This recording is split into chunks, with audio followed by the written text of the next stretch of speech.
So forgetfulness is something else. Similarly, if someone had ihtilam, a wet dream, and inzal took place, money came out, that won't be harmful to the roza, because many people sleep during the day, have a nap, and in that nap they might have ihtilam, wet dream, so that does not affect the roza. Similarly, if someone just thought about this type of stuff, or he saw some picture or something, photo or something, and without any deliberation, they ejaculated, then the roza will not break. Now we move on to other things which do not break the roza. Then we'll talk about those which do break the roza. The things which do not break the roza, first of all, injections. If a person takes injection, then even if it's a drip or something, or inject something into the veins, then because that whatever is put in the veins does not enter the cavity of this body, the stomach or the brain directly, the roza will not break. Because if there was an injection which goes directly into the stomach or directly into the brain, then roza will break. But this is nothing direct, this is indirect, so injections will not break the roza. Blood tests will not break the roza. As I mentioned earlier, because something's come out, nothing's gone inside your stomach or of the brain. Number 3, mazi, discharge. Sometimes men get, little bit of sticky stuff with urine, after urine, or just sitting, and women get vaginal discharge. So this type of discharge does not break the roza. Number 4, just mere kissing. Kissing your partner does not break the roza. However, if there is risk of things escalating and going further, then the kissing should be avoided during the month of Ramadan. Number 5, eating through forgetfulness. If you forgot and you ate and drank, then your roza will not break, because forgetfulness is mu'af and is not held, one is not held to account for that. And number 6, ihtilam, which we just mentioned, wet dream. Number 7, shower. If a person has showered, the roza does not break just by taking shower. Number 8, applying oil to the head, massaging, or applying surma to the eyes does not break the roza. Number 9, bleeding of gums but spitting it out. So if you spat the blood out, then your roza will not break. But if you swallowed it, then there will be problem. The roza could break if the blood is swallowed. Number 10, tears or sweat going down the throat do not break the roza. And number 11, miswak. In fact, miswak is mustahab. Even in the month of Ramadan, one should do miswak and clean the mouth, especially when you wake up. Because we can't do toothbrush, the toothpaste could affect our roza if something went down the throat. So it's better to do miswak. And the correct way of doing miswak is, like this. You hold the miswak with 3 fingers on top and 2 on the bottom, and then you rub your teeth sideways, not up and down, but on the side. And then from right, up, down, left, up, down, and then inside the mouth, and then you scrub the miswak on the tongue. And when you scrub it on the tongue, then the bacteria will be removed and the smell will go. Some people think, I have to wake up in the morning 8, 9 o'clock and go to work, I need to do toothbrush. So we say to them, well, for the month of Ramadan, avoid that toothbrush. Don't put your fast at risk. If some toothpaste went down, then your roza will break. So why put your fast at risk? So use miswak. Miswak is sunnat as well. So use the miswak and it's better for you. In fact, we have this something nice made by the Turks. So it is called a toothwash. You see this? This is a toothwash. You see? It's like a toothbrush, but it's got miswak on. You see these bristles, they are miswak, right? And they come out as well. To take them off, you can put fresh ones as well. This is, I've taken this brush out. Can you see this? And you can put another one on it, and you know, uh, that's it, done. That's your toothwash done. It's available on online. It's called toothwash. The Turks have made it. So I haven't used it that often because I've got my miswak in my wudu khana. I use that often. But this is something good my friend Dr. Ilyas Raja bought it from me. So you could use this, or even if just a normal miswak, you scrub it on your tongue, and inshallah, all the bacteria will be removed, and there won't be any problem going to work and facing your colleagues at work. Now, moving on to the those things which break fast. Okay, we will go through the anatomy of the body: mouth, nose, ears, genitals, anus, and we will cover the masail to the best of our ability. Mouth. Now, in Ramadan, we should avoid dentist appointments for cleaning or filling or for extracting tooth, because the fast will be at risk. Because when your mouth is open, and then this is working on it, and then you gargle, then things will go down your throat. So postpone. Okay. However, if bleeding occurs from the gums, and there is, you need some treatment, or you got real bad toothache, and there's no other way, then you have to go to the dentist. And let's say the dentist, worked on you, but nothing went down the throat, your rosa will not break if you spit everything out. But it's really hard, believe me, something does go down. And in that case, your rosa will break.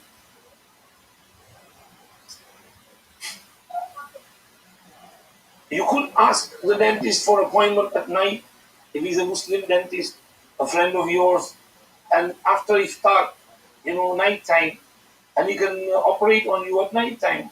And there will be Muslim dentists who will help you in this regard. Then swallowing capsules, painkillers, any tablets will break the fast. And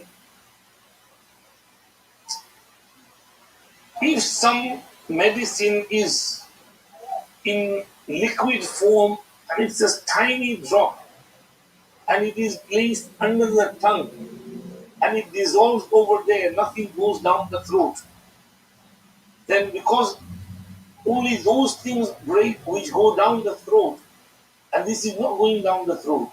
Like sometimes, I don't know, for some reason, one might have to take this type of some medicine, and it's minute, very small, liquid form, a tiny drop. Then perhaps it will not break the fast. Swallowing the saliva mixed with blood, where the blood is more than the saliva, fast will break. And if it's less, it will not break. Similarly, if a person swallows another person's saliva, the fast will break. Or if one takes his own saliva out in the hands and then licks it, then the rosa will break because it's come out of the mouth.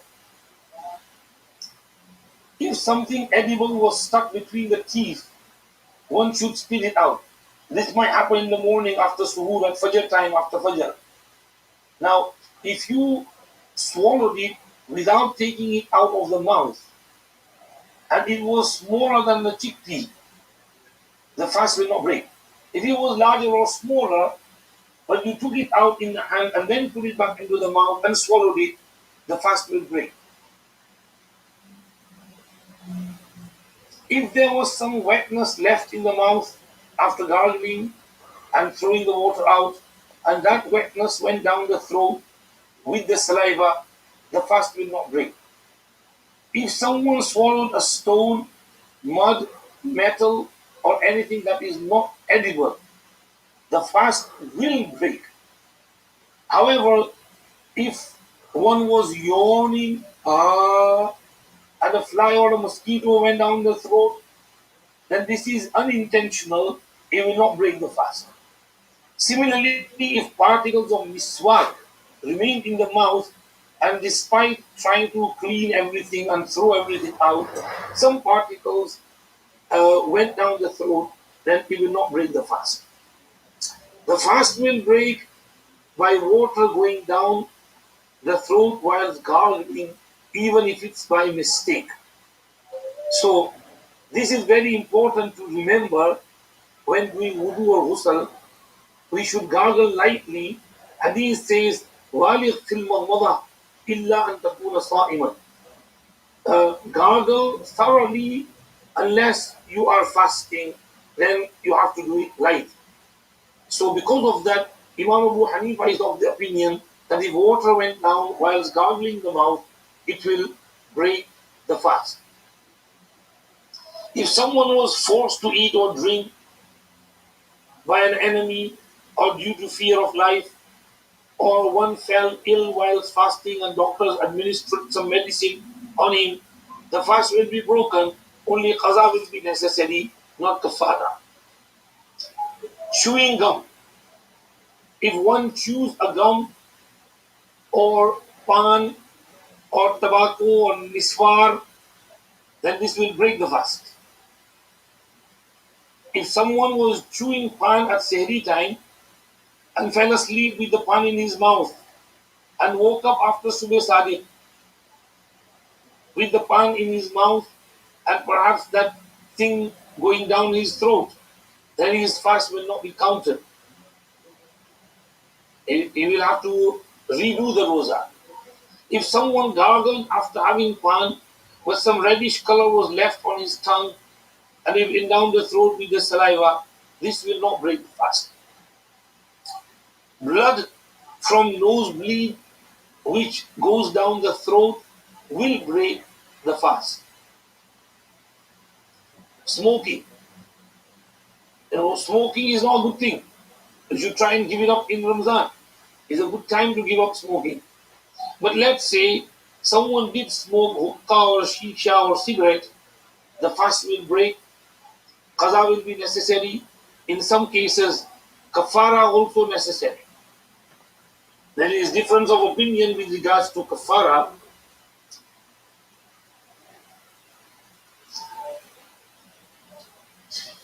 Some Muftiyane Kiram said you have to give kafara as well. Others said only qaza. Sharam Bulali said only qaza, not kafara. Mufti Salman Mansoor Puri Saab is also of this opinion. Mufti Razaul Haq Saab said kafara will be wajib, and this is also opinion of our respected Ustad Muhtaram Mufti Shabbir Saab and our Mufti Sufi Tahir Saab. They also say that cigarette is something beneficial. It is taken, by way of benefit.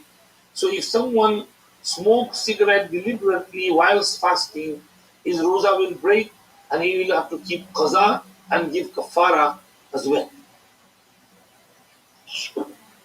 So we move on to asthma pump. If someone has an asthma attack and takes the pump, and then since the pump has some medicine in it as well which goes down the throat, then the Hanafi research is that the fast will break due to the medicine going down the throat, although it's going into the lungs, but part of it goes into the stomach as well, so it breaks the fast. This is quoted by Qadi Abdul Basit Muhammad in his book Ahkam Ramzanul Mubarak. Now, if someone suffers asthma, and then first of all, they should avoid any extreme work which could trigger the asthma. Relax. Don't go to the gym. Don't do any hard work. Don't do gardening and whatsoever. Relax, just aram, take it easy. Don't do anything which could trigger it. If something did trigger it and they had to take the asthma pump, then their rosa will break. What they can do is continue in the state of rosa for the rest of the day, but keep qaza of it later on. And if they can't keep qaza of it, then they will have to give fidya if they are unable to keep qaza of it. Local anesthetic and general anesthetic. If someone used local anesthetic, which is applied to the skin or injected into the body, he will not break the fast. General anesthetic, which is administered through the mouth and nose, will break the fast because some solution is normally mixed in them. Oxygen. If someone needs oxygen while moving around the house, he will not break the fast because it is just air compressed in a bottle and taken to ease breathing. There is no other substance in it. Perfume. Perfume, spraying perfume on yourself and you felt some taste of it on the tongue, then this will not break the fast. So these are things, which do break the fast and they are connected to the mouth. Tasting food, if you just tasted it like a woman whose husband is hot-headed and she's really scared, he will shout his head off if there is too much salt or less salt or too much mirch masala or less mirch masala. So she just tastes it and then spits it out. The rosa will not break. But after tasting something go down the throat, then rosa will break. Maybe there is some leeway in there for people who work in takeaway restaurant and they should try and have it tasted by some other colleague who is non-Muslim and working there. But if no other way out and if they just taste a bit and threw it out, the rosa will not break. So these are some masail of things that can go down the throat via the mouth. Lipstick. If women apply lipstick and something goes down the throat, then rosa will break. It will be makruh to apply lipstick during rosa for fear of something going down the throat. Brushing teeth. It is makruh to brush the teeth with toothpaste or use mouthwash while fasting, even though you might throw everything out.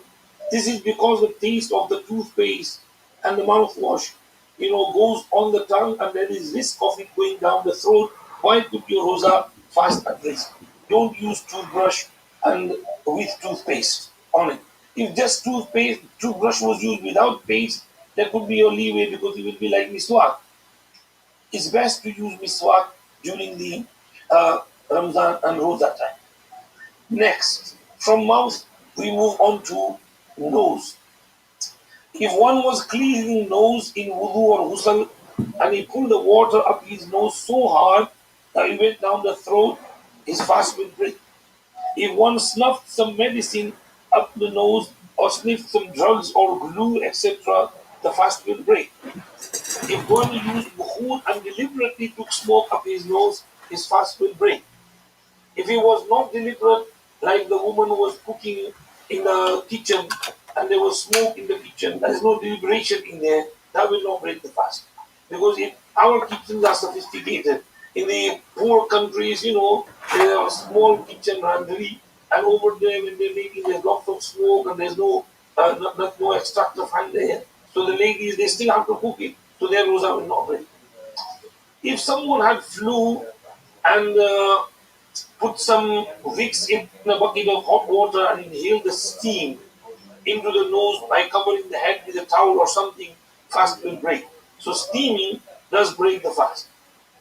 Ears.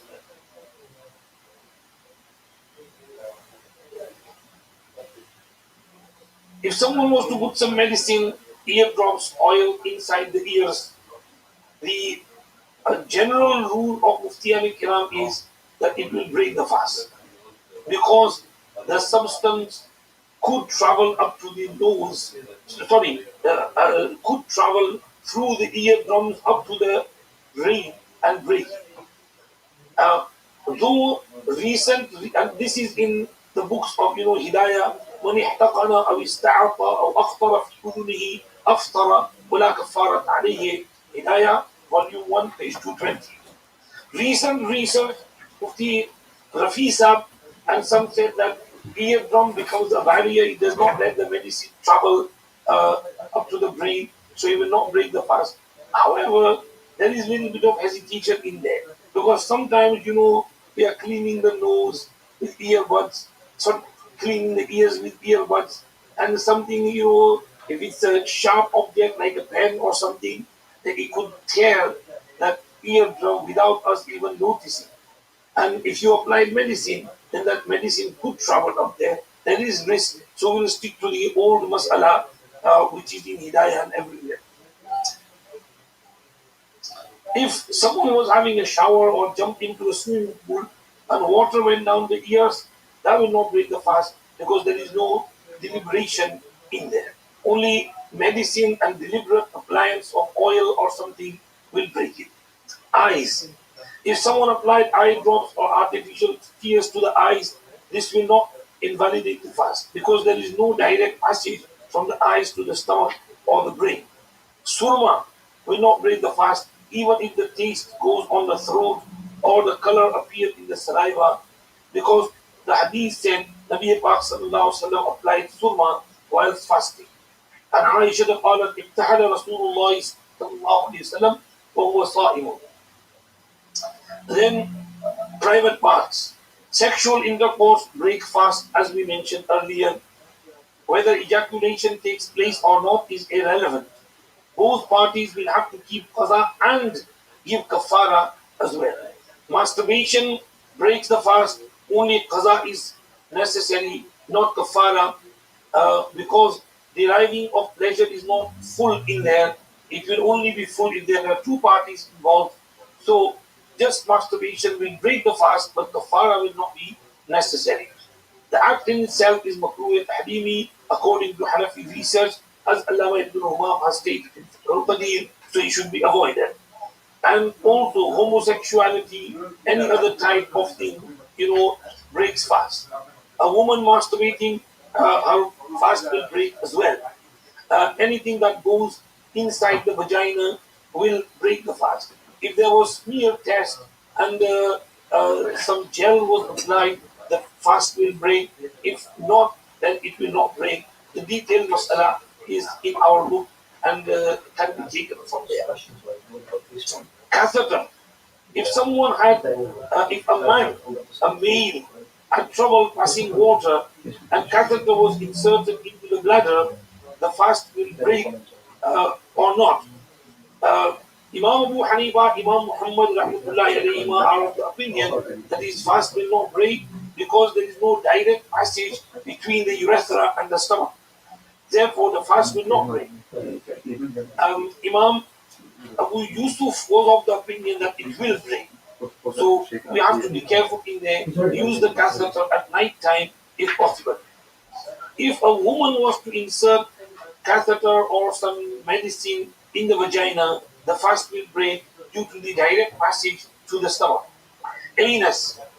If one uses enema or has some piles and applies some medicine or inserts suppository to the anus and the medicine or the cream reaches the place of hukna up to the level of rectum, and this will be breaking the fast. If it does not reach there, then the fast will not break.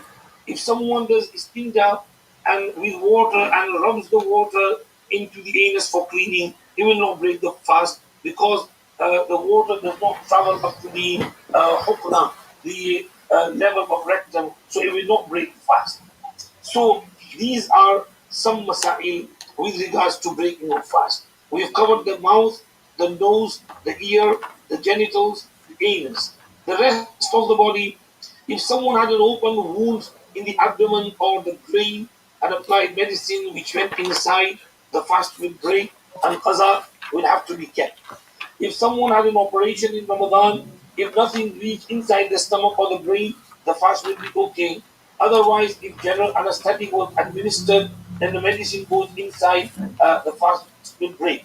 Someone went for a dialysis during Ramadan, then you have to remember that dialysis only cleans the blood, flushes the kidneys, and nothing reaches the stomach or the brain. Therefore, dialysis in itself will not break the fast. However, if one consumes some food or drink after the dialysis, like had a banana or something to eat, then the fast will break. Um, if the kidney patient struggles to fast on the day of dialysis, he could leave that day's fast and fast for the other days. And then when Ramadan finishes, he could make up for the days missed. If he was very old and so ill that was unable to make up for the missed ones, then he could give fidya, as we mentioned, which is equivalent to one sadaqah fitr. Cupping or bloodletting and injections. According to Hanafi research, cupping does not break the fast. The other ulama say cupping does break it, and there is difference, and they have their dalail in there. Injections, as we mentioned, if they are not direct to the abdomen or to the brain, they do not break the fast. Acupuncture does not break it. Endoscopy, where a camera is inserted into the back passage for internal investigation. Um, since they apply gel to it normally, and the gel goes inside the body, it breaks the fast. Angiography. In angiography, a dye which shows up on X-ray is introduced into the bloodstream.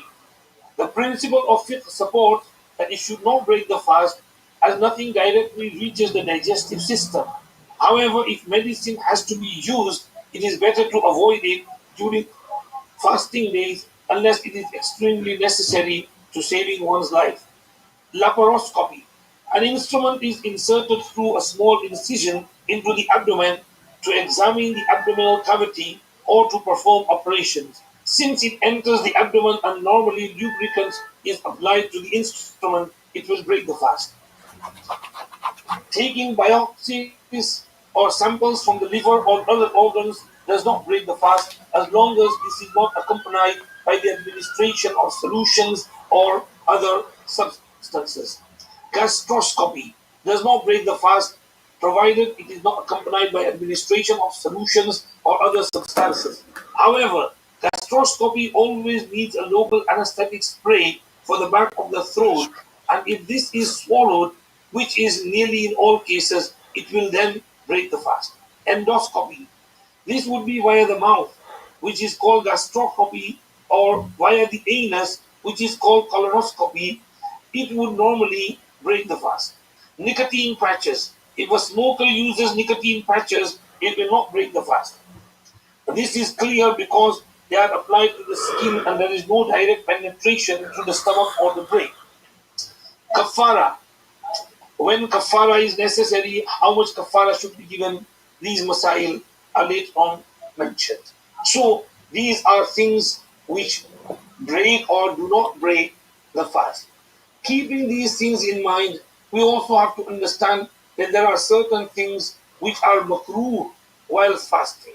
Like, number one, gathering saliva and then swallowing it. Number two, tasting salt in food without gentle reason. Number three, using toothpaste or manjan. Number four, women applying lipstick, whether there is risk of it going down the throat or not. Five, caressing wife when there is risk of the fast being broken. Six, hard labor work which weakens the body. Seven, acts of disobedience, guna and sin while fasting, like ghibat, backbiting, joot, lying, like watching movies and films and dramas while fasting. Number eight, exaggerating in gargling is makruh. Nine, delaying suhoor until doubtful time is makruh. 10. Women keeping nafil fast without the permission of husbands is also makruh. There are certain things which are mustahab in roza. The mustahabbat are to have suhoor and to have it late at night. Two, to keep busy during the day in tilawat, zikr, durud sharif, istighfar. Three, to spend with generosity upon relatives, orphans, and the poor. Four, to perform tahajjud, ishraq, chash, nawafil, awabid, etc., salatul tasbih, if possible, when possible. Five, to perform i'tikaf, sunnat in last 6. To keep busy in dua, especially at iftar. 7. Do iftar quickly. 8. Do iftar with kajur, dates. 9. To take kajur in odd numbers like 3 or 5. 10. To read masnoon dua of iftar, which is Allahumma laka sumtu wa bika amantu wa alayka tawakkaltu wa ala rizqika aftartu. Ya wasi' al-fadli ighfir li. Allahumma inni as'aluka bi rahmatika allati wasi'at kulla shay'in an taghfira li. ذهب الظمأ وابتلت العروق وثبت الأجر إن شاء الله. And number 11, rosa during journey where there is no harm is mustahab. So these are some masail. I'm sorry for any background noise which might have disturbed you, but there is madrasa going on over here and people coming in for Asr Namaz. May Allah subhanahu wa ta'ala accept our rosas and be pleased with us. Jazakumullah. We started Patel Sahab for having me on. Jazakallah to one of Uzaifa Sahab as well. Khuda Hafiz. Assalamu alaikum. Assalamu alaikum. Assalamu alaikum. Alaikum salam. Okay, I'd like to say Jazakumullahu khairan wa ahsanul jaza to Sheikh for mashallah explaining us with in depth and in quite detail the masail of fasting and the fiqh of fasting. Alhamdulillah, these are going to be inshallah put up on the Facebook page, on the Al-Imdaad Instagram page, and also on the YouTube channel as well. So inshallah, after when you do get the time as well, do inshallah tune in, have a view, and you'll able to inshallah listen and recap all the masail pertaining to fasting itself.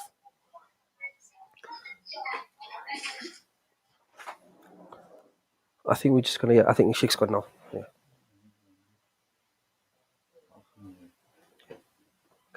Can you hear me? Yeah. So alhamdulillah, sorry, a few technical issues today. But alhamdulillah, I just like to say, as I just mentioned before, jazakallah to Sheikh for mashallah for the in-depth knowledge regarding or pertaining to the masail and the fiqh of fasting. One second.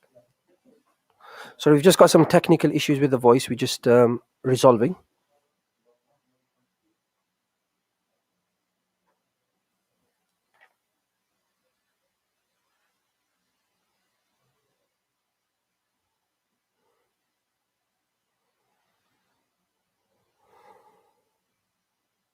Yeah.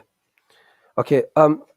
Inshallah, I'd say once more, inshallah, Jazakallah for Sheikh for alhamdulillah for his advices and alhamdulillah giving us the in-depth knowledge and regarding the masail and the fiqh of fasting. Inshallah, as I was just mentioning as well, for those that never heard, alhamdulillah, we will have this video up on our YouTube channel, on Instagram as well, and inshallah you can also find it on Facebook. Inshallah, do recap and do pass it on to all your contacts as well, so inshallah they can benefit from the masail and the fiqh of fasting, because sometimes we are faced with situations within our life where we are probably in doubt whether our fast is done or not done. So alhamdulillah, Sheikh has given us a very detailed and in-depth alhamdulillah bayan on the fiqh of fasting. So inshallah do join in and inshallah do pass it on to your contacts as well. So jazakallah to alhamdulillah everyone for tuning in today as well regarding the fiqh of fasting and the masail of fasting. So inshallah I've just got a few more announcements before we wrap up today's program. The first one is the Little Stars of Hope competition. This competition is targeted towards the 8 to 14 year olds, and the 8 to 14 year olds, they